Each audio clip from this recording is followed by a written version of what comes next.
Septembre 1919. Adolf Hitler, ancien caporal, sans fortune ni avenir. Mais ce soir, il a une mission. Sur ordre de l'armée, il infiltre les réunions politiques, prend des notes, observe les hommes. Personne ne se doute que cet agent discret, venu pour écouter, va bientôt bouleverser le destin d'une nation. Une soirée ordinaire à Munich. Rien ne distingue cette soirée de septembre 1919 d'une autre. Pourtant, dans l'air flotte une attente, comme si l'histoire retenait son souffle. Dans l'arrière-salle de la brasserie Sternekerbrö, au cœur de la vieille ville, une vingtaine d'hommes parlent à voix basse. Ouvriers, artisans, anciens soldats, tous écrasés par la défaite. Un sentiment de lassitude règne, mais sous la surface, quelque chose est prêt à surgir. Au fond, invisible, un homme écoute. Adolf Hitler, simple caporal sans avenir. Il observe la scène, attend son heure, prêt à saisir la moindre opportunité. Anton Drexler, le chef du petit parti, anime le débat, aidé de Karl Harrer, journaliste réservé. Les voix se croisent, mais l'atmosphère demeure tendue, presque électrique. Un orateur propose l'indépendance bavaroise. La salle hésite, la tension monte, chacun guette la réaction des autres. C'est alors qu'Hitler explose, sa voix coupe le brouhaha, martèle l'unité allemande, crache la haine de la trahison. Un silence stupéfait s'installe. Les regards convergent vers lui. Drexler est fasciné. Même Harrer, d'habitude méfiant, sent qu'un tournant vient d'être franchi. À la fin de la réunion, Drexler s'approche de Hitler, presque intimidé. Il lui tend un petit livret, les principes du DAP. Un geste apparemment anodin mais chargé de sens. Ce geste banal devient historique. Une chaîne d'événements vient de s'enclencher. Ce soir-là, dans une brasserie de Munich, la Sternekerbrö, naît une alliance. Personne ne le sait encore, mais la trajectoire d'Adolf Hitler vient de changer à jamais. Le DAP, petit parti isolé. Il y a quelques mois encore, le Parti ouvrier allemand n'était qu'un groupuscule anonyme, tassé dans l'arrière-salle d'une brasserie. Mais avec l'arrivée d'Adolf Hitler, tout change. Rapidement, il s'impose par sa parole. À ses côtés, Dietrich Eckart, poète et mentor, lui enseigne l'art de captiver les foules. La dynamique interne du parti se transforme. Autour d'Hitler, le cercle commence à se structurer. Rudolf Hess, étudiant discret et admiratif, devient un assistant dévoué, toujours prêt à servir le chef. D'autres figures apparaîtront plus tard, mais déjà, une cohésion se forme autour de Hitler. Peu à peu, la rumeur enflamme Munich. Un nouveau tribun électrise les réunions politiques. Le nom de Hitler circule, intrigue, dérange. Le 24 février 1920 marque un tournant. La brasserie Hofbräuhaus déborde. 2000 personnes écoutent Hitler présenter le programme en 25 points. Nationalisme radical, antisémitisme virulent, rejet du traité de Versailles. Ce soir-là, le DAP devient le NSDAP. Le mouvement franchit un seuil décisif. Parti national socialiste des travailleurs allemands. Son emblème, la croix gammée, ancien symbole détourné pour incarner l'idéologie du parti. Un nouveau visage, un nouveau drapeau. Tout est pensé pour marquer les esprits. À Munich, le climat est explosif. Pour assurer la sécurité des réunions, Hitler fait appel à d'anciens soldats. Parmi eux, Ernst Röhm, vétéran brutal et politisé, commence à former un noyau dur. Ce groupe deviendra bientôt la SA, bras armés du parti. En quelques mois, Hitler transforme un cercle d'anonymes en une force politique visible. Son nom résonne désormais dans les rues de Munich, attirant la ferveur comme la haine. Munich, début des années 1920. La ville semble prête à exploser. Après la guerre, entre l'humiliation et la crise économique, tout se mélange, espoir brisé, rancœur, colère. Les cafés et les brasseries débordent de discussions politiques, parfois de cris, souvent de coups. Dans ce chaos, de nouvelles forces cherchent à s'imposer. Dans ce tumulte, le NSDAP se fait entendre mais aussi craindre. La rue devient le théâtre de leur montée en puissance. Les SA, sous la férule d'Ernst Röhm, s'imposent dans la rue. À ses côtés, Hermann Göring prend rapidement un rôle central. Il orchestre les démonstrations de force, galvanise les hommes et n'hésite pas à user de la brutalité pour impressionner les foules. La violence devient une arme politique. Rudolf Hess, lui, s'active en coulisses. Il organise les réunions, rédige les discours de Hitler et veille à la discipline du mouvement. Quant à Heinrich Himmler, discret mais ambitieux, il milite au sein des SA, observe, apprend, recrute les plus fanatiques. Dans l'ombre, chacun prépare la prochaine étape. La violence gagne chaque quartier. Bagarre, intimidation, affrontements sanglants. La rue appartient à celui qui crie le plus fort et frappe le plus vite. La loi du plus fort règne, l'atmosphère s'alourdit. Mais la peur, Hitler le sait, ne suffit pas à conquérir les cœurs. Pour toucher l'esprit des foules, il faut une autre arme, la propagande. Derrière la brutalité, l'idéologie s'installe. Dans l'ombre, Dietrich Eckart, mentor discret et brillant, façonne l'image de Hitler. En arrière-plan, Alfred Rosenberg pose déjà les bases d'une idéologie raciale extrême, appelant à une renaissance allemande sous le signe de la pureté. Un duo intellectuel à la source de la future doctrine nazie. Grâce à Eckart, le NSDAP lance son journal, le Völkischer Beobachter, qui martèle ses messages et répand la haine à grande échelle. La propagande s'organise, la parole nazie se propage. Les murs de Munich se couvrent d'affiches à la croix gammée. La ville entière devient le terrain d'une guerre psychologique. Dans les meetings, la violence de la rue laisse place au spectacle. Drapeaux, chants, lumière, discours millimétrés. Hitler apprend à hypnotiser la foule, à lui donner une voix, un espoir, un ennemi. La propagande devient spectacle, le spectacle devient pouvoir. Pendant que Röhm construit une armée dans la rue, Eckart bâtit une image dans les esprits. Grâce à eux, Hitler n'est plus seulement un agitateur, mais un chef qui attire à lui toute une génération en manque de repères. Le mouvement prend une dimension nouvelle, irrésistible. En 2 ans, le NSDAP devient incontournable à Munich. Novembre 1923.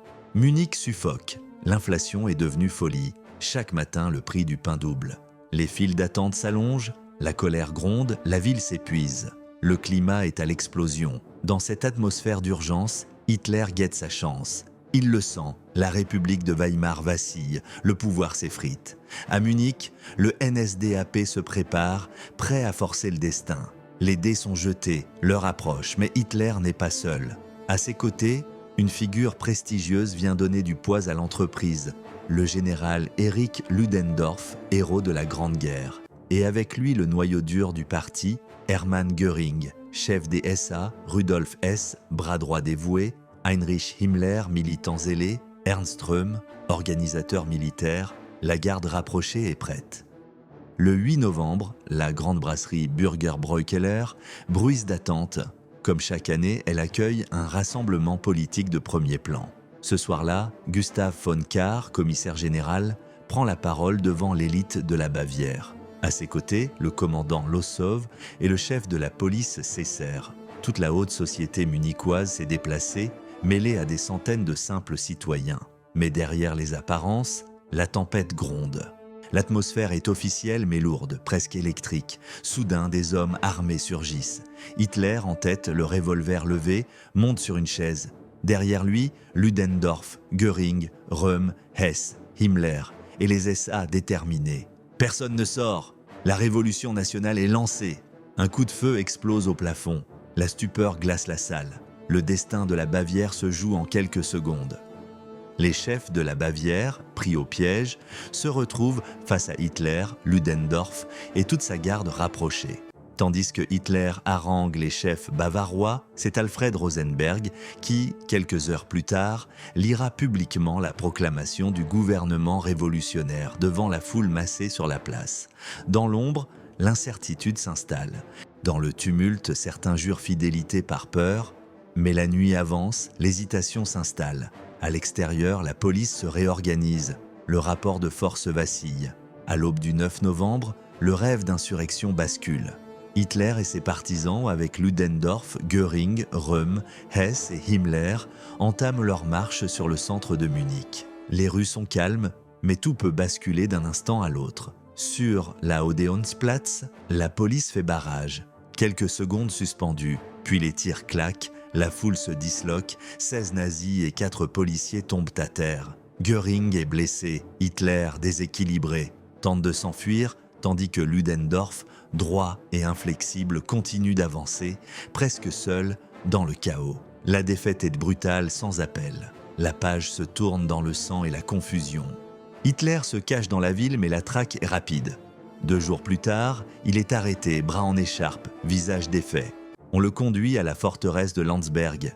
Les portes se referment sur l'agitateur vaincu. Pour Hitler, c'est l'humiliation. Le NSDAP est interdit, ses compagnons en fuite ou en prison, la presse raille son échec. Mais dans l'ombre, le rêve n'est pas mort. Pourtant, même dans la solitude glacée de sa cellule, il refuse de baisser les bras. À Landsberg, Hitler médite sa défaite. Il se persuade que sa chute d'aujourd'hui prépare sa revanche. Un cahier entre les mains, il commence à dicter un livre. Entre ses murs va naître Mein Kampf et un nouveau projet de conquête. Mars 1924. Dans le palais de justice de Munich, Adolf Hitler n'est plus un fugitif, mais une star du barreau. Il se dresse, sûr de lui, face au juge. « Je prends la responsabilité de tout, mais je nie avoir commis un crime. » La presse, fascinée, relaie ses moindres paroles. Dans l'Allemagne blessée, la voix du chef putschiste résonne comme celle d'un martyr. Pour la première fois, le nom de Hitler franchit les frontières bavaroises, prêt à marquer l'opinion nationale. Le verdict tombe, 5 ans de prison, mais c'est un jugement clément. À Landsberg, il ne purgera que 9 mois. La légende, elle, est déjà en marche. Landsberg n'a rien d'un cachot. Hitler reçoit la visite de ses partisans, occupe une vaste cellule, dicte ses souvenirs à Rudolf Hess. Page après page, il couche sa vision du monde, son obsession de la race, sa haine viscérale du traité de Versailles. Le manuscrit s'intitule « Mein Kampf ». À sa sortie, le livre passe presque inaperçu, mais il va bientôt devenir le catéchisme d'un mouvement, un ferment de vengeance pour les années à venir. Décembre 1924. Hitler retrouve la liberté, mais pas la victoire. Le NSDAP est interdit, ses chefs dispersés ou emprisonnés. Dans les rues de Munich, les affiches à la croix gammée ont disparu. La défaite est amère. Dans les cafés, beaucoup pensent que tout est fini. Mais sous la cendre, la braise couve encore. Pour beaucoup, le phénomène Hitler semble déjà relégué au passé. Mais l'histoire, elle, n'a pas dit son dernier mot. Hitler ne renonce pas. De retour à Munich, il reprend tout à zéro. Réunion après réunion, il reconstruit le parti. Nouvelle organisation, discipline stricte, hiérarchie pyramidale. Cette fois, il promet plus de putsch, plus de coups de force. Nous conquérons l'Allemagne par les urnes. La SA renaît sous la direction d'Ernström. Un autre groupe, plus restreint, voit le jour, la SS, dirigée par un certain Heinrich Himmler. Le mouvement s'adapte, apprend de ses erreurs et s'infiltre dans la société allemande. Pourtant, la plupart des Allemands n'y prêtent plus attention. Dans les rues, le nom de Hitler suscite plus de moqueries que de peur. Mais la lassitude et l'insécurité rongent lentement les esprits. Les années passent dans l'indifférence quasi générale. Le NSDAP stagne. Les scores électoraux restent faibles, les adversaires raillent ce parti de marginaux. Hitler sillonne l'Allemagne, multiplie les discours dans les villages, dans les foires, devant quelques dizaines d'auditeurs. Mais dans l'ombre, le parti s'implante. Il recrute des jeunes, séduit les paysans, ancre sa haine dans la misère des campagnes. Lentement, la graine du ressentiment germe sous la surface. Dans la population, la défiance côtoie la résignation. En 1928, le résultat est dérisoire, 2,6% des voix. Mais la patience d'Hitler sera bientôt récompensée. Automne 1929. La crise financière frappe l'Allemagne de plein fouet. À Berlin, des milliers d'ouvriers patientent pour un bol de soupe. Les usines ferment, le chômage explose, la misère s'installe. Partout, les regards se font fuyants. Le désespoir nourrit la colère, la peur s'installe dans les foyers. Dans cette Allemagne en détresse, Adolf Hitler retrouve sa voix. Ses discours, d'abord confidentiels, rassemblent bientôt des foules immenses. Il promet du travail, la revanche contre Versailles, l'ordre face au chaos. La peur et la faim ouvrent les portes à ses promesses. Dans les campagnes comme dans les grandes villes, chacun cherche une issue ou un responsable. Sous la surface, une autre force agit. Joseph Goebbels, nouveau chef de la propagande du NSDAP, révolutionne la communication politique. Affiches, slogans percutants, films de campagne, radio, il transforme chaque meeting en événement, chaque discours en spectacle. C'est lui qui façonne l'image d'Hitler en fait une figure mythique, un sauveur. La propagande nazie inonde le pays, banalise la violence, désigne les ennemis. Pour la première fois, un parti politique devient une machine à hypnotiser les foules. Dans la rue, la propagande fascine. Mais elle inquiète aussi ceux qui n'y croient pas. Chaque soir, les salles débordent, Hitler traverse le pays en avion, multiplie les rassemblements. À la sortie, la SA d'Ernst Röhm veille. Uniforme brun, drapeau, chants martiaux, la rue devient un champ de bataille. Les affrontements entre nazis et communistes se multiplient. Certains ferment leurs fenêtres, d'autres s'enhardissent dans les cortèges. L'Allemagne entière se tend sur le fil du rasoir. Septembre 1930. La République vacille. Le NSDAP bondit à 107 sièges au Reichstag. Le pays retient son souffle. Les nazis ne sont plus une minorité, mais une force incontournable. Dans les foyers, certains crient de victoire, d'autres murmurent leur peur à voix basse. Pour la première fois, Hitler devient une obsession nationale. Au fil des mois, le visage d'Hitler s'affiche partout. Sa voix retentit à la radio, ses slogans recouvrent les murs. Göring dirige la campagne à Berlin, Goebbels façonne une propagande redoutable. L'agitateur d'hier devient une figure nationale. L'Allemagne, inquiète mais fascinée, écoute et parfois commence à croire. Mais derrière l'engouement, beaucoup sentent qu'une frontière invisible vient d'être franchie. 1932. L'Allemagne s'enfonce dans la crise. L'instabilité politique est totale. Les gouvernements tombent les uns après les autres. La peur des Rouges grandit. La rue est sous tension. La SA de Röhm et la SS d'Himmler patrouillent, imposent leur présence. L'ordre chancelle. Le chaos menace. Dans les cafés, les conversations se font brèves, prudentes. Partout, l'angoisse s'ajoute à la lassitude. Au cœur de cette agitation, Joseph Goebbels orchestre la plus grande campagne de masse jamais vue. Meetings géants, cortèges de voitures, affiches lumineuses, inonde la presse, contrôle les rumeurs. C'est lui qui transforme chaque vote en croisade, chaque adversaire en ennemi à abattre. La violence verbale, la rumeur, la peur s'installent, entretenues par une propagande sans précédent. Dans la rue, comme à la radio, l'Allemagne bascule dans une nouvelle ère où la politique devient spectacle et menace. Au printemps, Hitler ose le tout pour le tout. Il affronte le maréchal Hindenburg à la présidentielle. Dans les villes et les campagnes, la campagne bat son plein. Goebbels orchestre la propagande, Göring supervise la sécurité. La violence politique atteint son paroxysme. Mais pour la première fois, Hitler s'adresse à toute l'Allemagne. Dans les foyers, on discute, on s'inquiète, certains espèrent encore un sursaut. Hindenburg l'emporte, Hitler échoue à la présidence.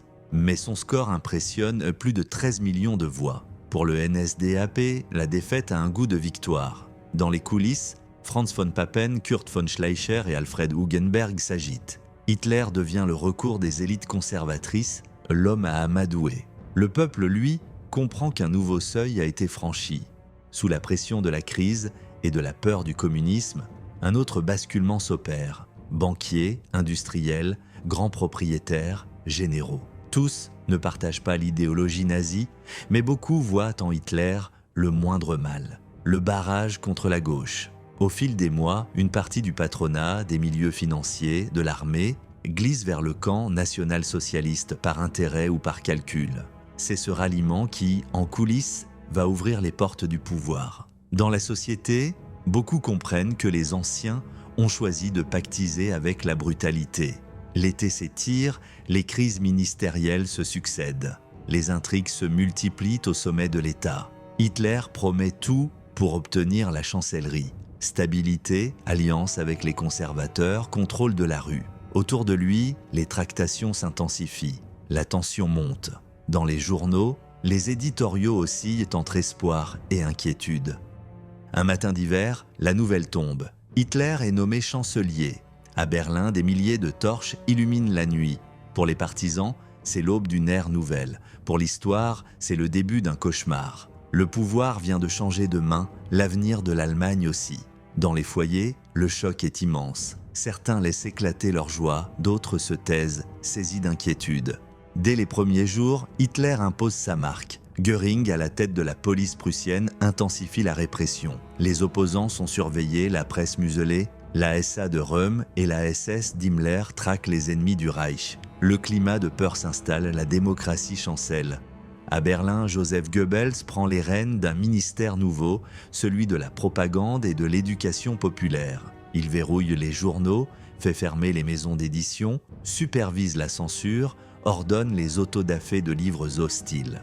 Il comprend le premier la force de la radio, du cinéma, des grandes messes collectives. Désormais, la voix du Führer s'impose jusque dans les campagnes. La société allemande, submergée par la propagande, s'habitue peu à peu au discours nazi. 27 février 1933. Une nuit de cendres et de flammes. Le Parlement brûle, l'Allemagne retient son souffle. Göring supervise les arrestations. Hitler accuse les communistes, réclame les pleins pouvoirs. La crise devient prétexte à la dictature. Partout, l'effet de choc est immense. En quelques heures, les libertés fondamentales disparaissent. La peur saisit toutes les couches de la population. Les arrestations se multiplient, des milliers d'adversaires politiques disparaissent dans les premiers camps de concentration. Sous la direction d'Himmler et de la SS, Dachau ouvre ses portes. La terreur s'organise. La peur gagne chaque quartier, chaque foyer. La violence d'État devient la norme. Certains comprennent alors que rien ne sera plus jamais comme avant. Mars 1933. Au Reichstag, Hitler exige l'abandon de la démocratie. Les députés cèdent, parfois sous la menace des SA. En quelques semaines, la République de Weimar s'effondre. Une page de l'histoire se referme dans la nuit. Beaucoup restent interdits, incapables de réagir, assommés par la rapidité de l'effondrement. En silence, l'Allemagne s'incline. Le drapeau à croix gammée flotte sur Berlin. La dictature nazie vient de naître. Le pays vient d'entrer dans l'ère la plus sombre de son histoire. Derrière la ferveur officielle, la peur et le silence règnent. Le rideau est tombé, désormais le pays avance dans la nuit. En quelques mois, l'Allemagne a basculé. Derrière les cris des foules et les promesses de grandeur, il ne reste bientôt qu'une société brisée, tétanisée, où la peur remplace l'espoir et le silence étouffe la liberté. Dans les foyers, certains feignent d'y croire, d'autres baissent la tête. Mais tous sentent confusément que quelque chose d'irréversible vient de se produire. La promesse d'un renouveau s'est muée en une nuit de cendres. Sous les applaudissements, c'est la liberté qui s'effondre. Mais ce n'est que le début. Derrière les portes closes, un nouveau régime prépare la persécution, la guerre, l'horreur. Pour l'Allemagne, pour le monde, le pire reste à venir. Ainsi commence la dictature. Non pas dans un éclat, mais dans la lassitude et le silence, quand chacun détourne le regard et que la peur devient la norme. Comment un peuple a-t-il pu s'abandonner ainsi? Comment la nuit a-t-elle pu tomber si vite? L'histoire ne répond jamais vraiment, mais elle avertit.